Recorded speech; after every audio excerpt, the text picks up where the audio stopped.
Hi all, today we can do some problems based on relativity. When a body is moving with some velocity that is comparable to the speed of the light, there can be some variation in its physical quantities. They are mainly length contraction, time dilation and mass variation. Here we can consider two inertial frame of reference S and S dash, where S is at a rest and S dash is moving along the positive x direction with some velocity v. Then there is an object in the S dash frame of reference. Let it be a pen. Then the length of that pen is measured by an observer in the S dash frame of reference and an observer in the S frame of reference. The length measured by the observer in the S dash frame of reference is the real length or proper length that we can denote as L0. And the length measured by an observer who is in the rest frame of reference, that is in the S frame of reference, is the observed length. It is denoting as L. Then the relation connecting this L0 and L is L0 is equal to gamma L, where L0 is the proper length, L is the observed length, where gamma is a very important quantity that is equal to 1 by root of 1 minus v square by c square. This gamma is always greater than 1 because v is always less than c, therefore this gamma is greater than 1. So this gamma is greater than 1 means this L0 is greater than L, or this L is less than L0. That is, the length of an object is found to be contracting or shortening for an observer who is in the S frame of reference. And again, if there is an event happens in the S dash frame of reference, the time interval of that event is measured by an observer who is in the S dash frame of reference and one is in the S frame of reference. Then the time interval measured by the observer in the S dash frame of reference is delta t dash, that is the proper time interval. And the time interval measured by the observer in the rest frame of reference is the observed time, that is denoting as delta t. Then the relation connecting delta t and delta t dash is delta t is equal to gamma delta t dash. Gamma is greater than 1, so delta t is greater than delta t dash. That is, observed time is greater than the proper time. That is, there is a dilation in the time interval. Also, there will be some variation in its mass. That is related by the equation m equal to gamma m0, where m0 is the rest mass. That is, when the body is at a rest, the mass is rest mass. And when the body is moving, the mass is denoting as m, that we can call as relativistic mass. So, gamma is greater than 1, so m will be greater than m0. See the first question. A 1 meter long rod is moving along its length with a velocity 0.6 c. Calculate its length as it appears to an observer on earth. A 1 meter long rod. So, 1 meter is a real length or proper length that we can denote as L0. It is moving along its length with a velocity 0.6 c. So, v equal to 0.6 c. Calculate its length as it appears to an observer on earth. That is, what is the observed length? So, observed length is L. So, the relation between observed length and the proper length is L0 is equal to gamma L. That is, L0 is equal to gamma is 1 by root of 1 minus v square by c square into L. What we have to find out? The observed length L. So, L is equal to L0 into root of 1 minus v square by c square. So, L0 is 1 meter into root of 1 minus v is 0.6 c divided by c square. So, this c and c will cancel and we will get 1 into root of 1 minus 0.36, that is root of 0.64, that is 0.8 meter. So, the observed length by an observer who is on the earth is 0.8 meter. See the next question. The length of a rocket ship is 100 meter long on ground. During its flight, the apparent length is found to be 99 meter when measured from the ground. What is its speed? The length of a rocket ship is 100 meter long on ground. During its flight, its apparent length is found to be 99 meter. That is, the real length or proper length L0 is 100 meter and the observed length, that is apparent length, is equal to 99 meter. What is its speed? Write this L0 and L data properly. If you have any confusion, you always remember this L0 is greater than L. That is, the proper length will be greater than the observed length, because the relation connecting observed length and the proper length is L0 is equal to gamma L, where gamma is always greater than 1. So L0 will be greater than L. So L0 is equal to gamma is 1 by root of 1 minus V square by C square into L. So to find out this V, we can square this equation, and rearranging we will get 1 minus V square by C square is equal to L by L0 square. That is, V square by C square is equal to 1 minus L by L0 square. That is, 1 minus L is 99 meter, L0 is 100 meter square. On calculating this, we will get a 0.0199. That is, V square by C square is equal to 0.0199, or V square is equal to 0.0199 C square. So V will be the root of this expression, that is 0.143 C.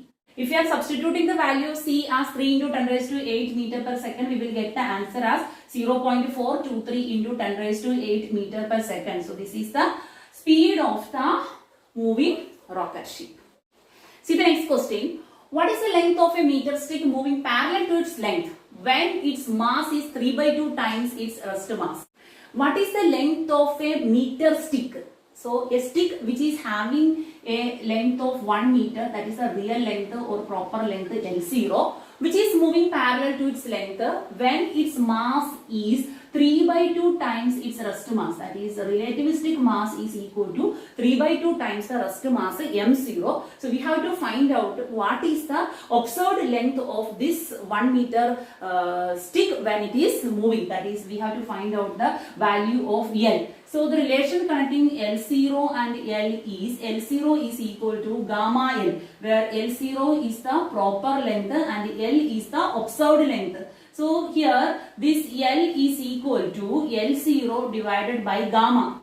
What is gamma? Gamma equal to 1 by root of 1 minus V square by C square. But the V is not given. But instead of that, it is given that M is equal to 3 by 2 M0. The general expression for the relativistic mass is M equal to gamma M0. Since it is given that M equal to 3 by 2 M0, that means that this gamma is equal to 3 by 2. So here we can substitute that value. L0 is 1 meter divided by gamma is 3 by 2, that is 2 by 3 meter. On calculating, we will get it as 0.67 meter. So this is the observed length of this 1 meter stick.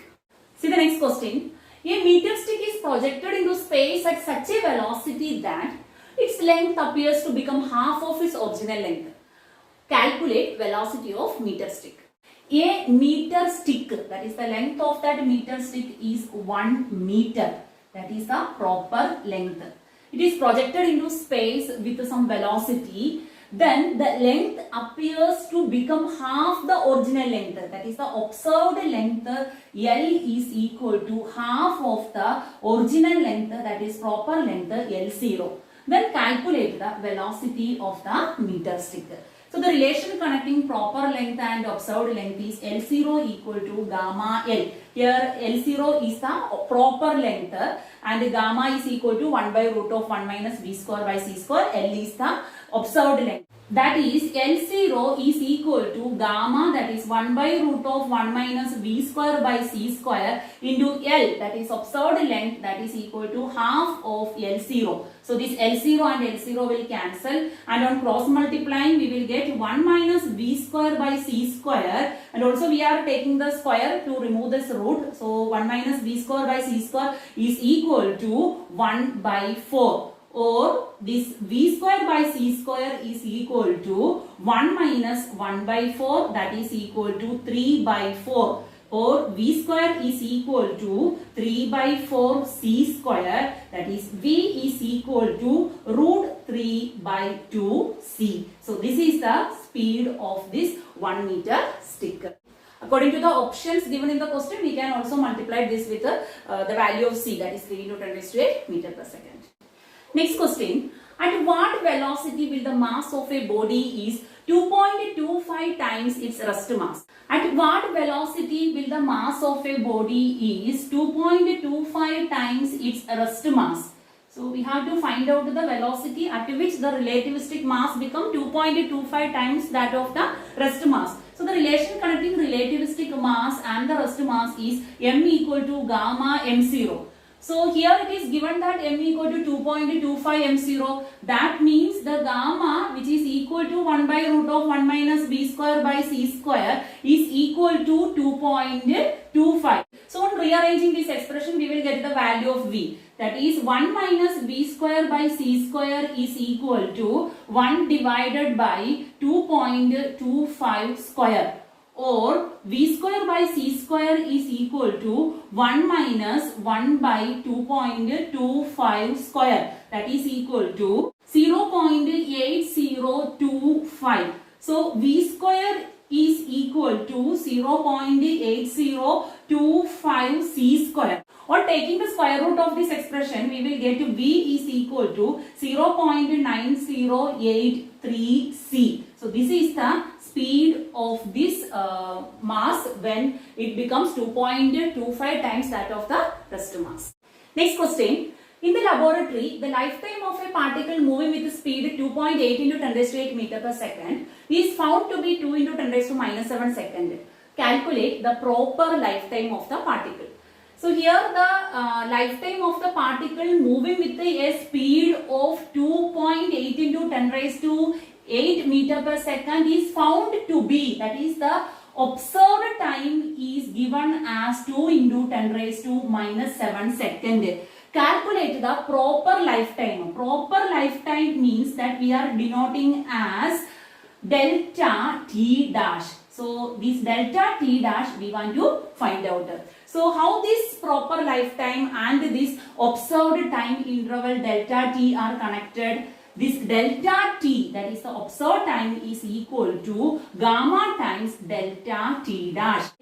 Therefore, delta t is equal to gamma, that is 1 by root of 1 minus b square by c square into delta t dash. So, proper lifetime delta t dash is equal to root of 1 minus b square by c square into delta t. So, that is equal to root of 1 minus v is 2.8 into 10 raised to 8 divided by c is 3 into 10 raised to 8 square into delta t. What is delta t? 2 into 10 raised to minus 7 second. So that is equal to, this is 0.3590 into 2 into 10 raised to minus 7, that is equal to 0.718 into 10 raised to minus 7 second. This phenomenon is known as the time dilation. That is, when a body is moving with a speed that is comparable to the speed of the light, the observed time interval will be greater than the real time interval. So here this 2 into 10 raised to minus 7 second is observed time interval that is greater than this proper lifetime. So when we are observing an moving object, the time interval measured will be greater than the proper lifetime. That is, the time is dilating. Next question. What is the velocity of pi mesons whose observed mean life is 2.5 into 10 raised to minus 7 second? The proper mean life of these pi mesons is 2.5 into 10 raised to minus 8 second. The observed mean life and the proper mean life of pi mesons are given. Pi mesons are elementary particles.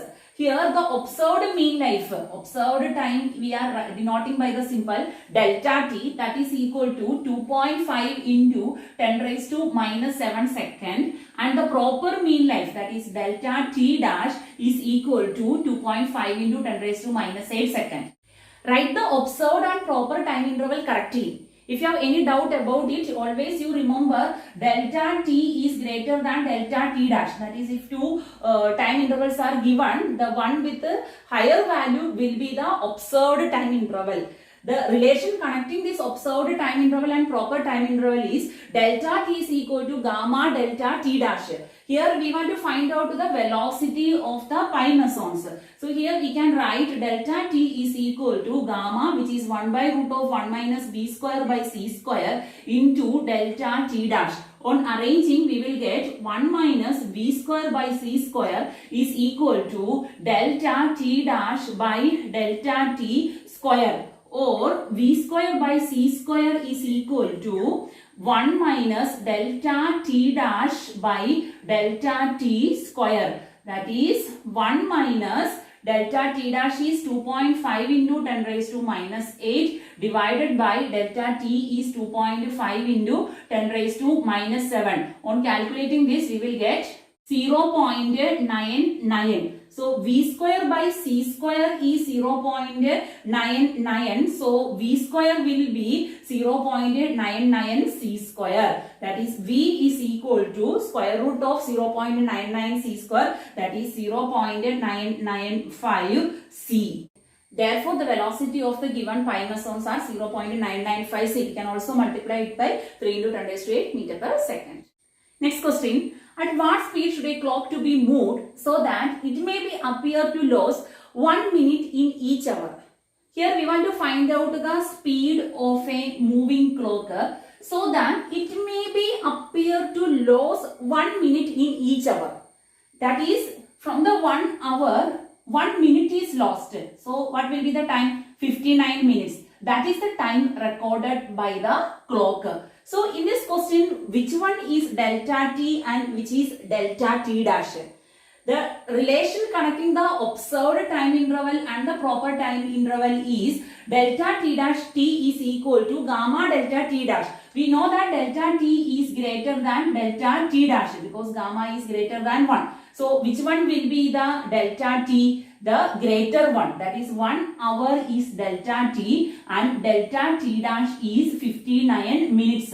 1 hour means that is 60 minutes. So we can substitute those data here. Delta t is equal to 1 divided by root of 1 minus v square by c square into delta t dash. On rearranging, we will get 1 minus v square by c square is equal to delta t dash by delta t square, or v square by c square is equal to 1 minus delta t dash by delta t square. That is equal to 1 minus delta t dash is 59 minutes divided by delta t is 60 minutes square. On calculating it, we will get 0.0331. So v square by c square is 0.331, or v square is equal to 0.0331 c square. On taking the square root of this expression, we will get the speed of the moving clock as 0.1818 c.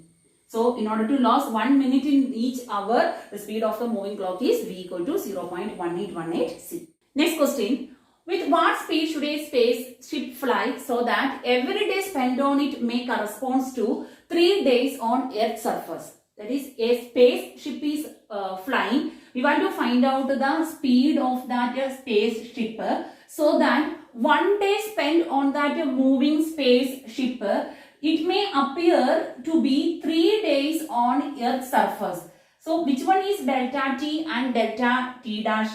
We know that delta t is greater than delta t dash. So the observed time from the Earth frame of reference is delta t and the proper time on the spaceship is 1 day. Here delta t is equal to 1 by root of 1 minus v square by c square into delta t dash, or 1 minus v square by c square is equal to delta t dash by delta t square, or v square by c square is equal to 1 minus delta t dash by delta t square. That is 1 minus delta t dash is 1 day, delta t is 3 day square. So that is equal to 8 divided by 9. So v square by c square is 8 divided by 9, or we can say v square is equal to 8 by 9 c square, or v is equal to 2 root 2 divided by 3c. So this is the speed of the spaceship flying, so that it may appear to be 3 days on Earth's surface when 1 day spent on the spaceship. Next question, calculate the percentage contraction in the length of a rod moving with a speed of 0.8 c in a direction at an angle of 60 degree with its own length. That is, in the rest frame we have a rod which is along the, let it be, x-axis. Now it is moving along the direction at an angle 60 degree with the x-axis. That is, this rod is now at an angle 60 degree with the x-axis. Then what will be the percentage contraction in the length of this rod? So let L0 be the length of, proper length of this rod. Now it is moving with a speed of 0.8 c. Now we want to find out what is the observed length. Then from that we have to find the percentage contraction when we are observing. So for that we can find out the component of this rod along the x-axis and y-axis. So what will be the proper length along the x-axis? That will be L0 cos 60. Then what will be the y component of this rod along y-axis? That is L0 sin 60. These are the proper length along the x-axis and the y-axis. So here we can write this as Ly0. Now when we are observing this, we can write these length as Lx and Ly. Then what will be the resultant observed length? The resultant observed length we can write as square root of Lx square plus Ly square. Now what is the observed length along x-axis? So that is Lx. So that we can find out from the formula. L0 is equal to gamma L, where L0 is the proper length, that is along the x-axis is Lx0, and observed length along the x-axis is Lx. So Lx0 is equal to 1 by root of 1 minus v square by c square into Lx.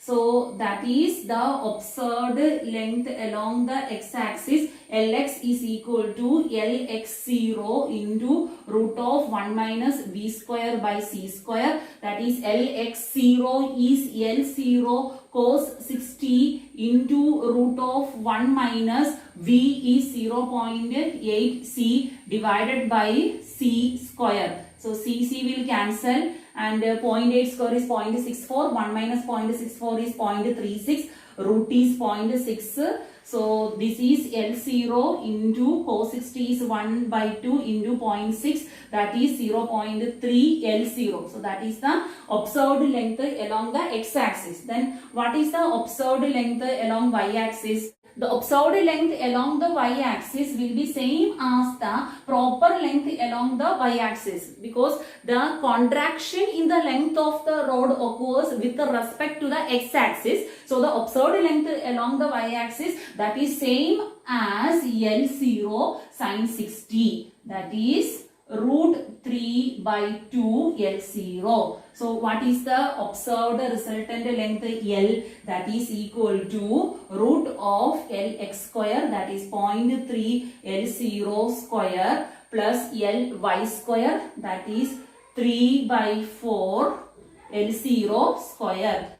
On calculating this, we will get it as 0.84 L0 square, or taking the square root, it becomes 0.917 L0. So what is the percentage contraction? That will be original length minus observed length divided by original length into 100. So percentage contraction is equal to original length minus observed length divided by original length into 100. So original length is L0 minus observed length is L divided by original length L0 into 100. So that is equal to L0 minus L is 0.917 L0 by L0 into 100. That is equal to around 8.3%. So the contraction in the length of the rod here is 8.3%. So these are the some problems based on the length contraction, time dilation and mass variation. So all of you try more questions. All the best. Bye bye.